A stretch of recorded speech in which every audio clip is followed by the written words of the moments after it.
For today's video, ituturo ko po sa inyo kung paano mag-add ng products na tama at mas mabilis dito sa Sitaw. I-click lang po yung products, tapos i-click po yung product warehouse.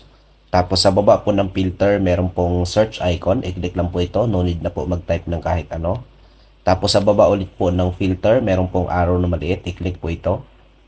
So, mamimili po kayo dito kung ano po yung profit na gusto nyo. So, advice ko po na 7% po muna yung piliin ninyo para mabilis po kayo makabenta.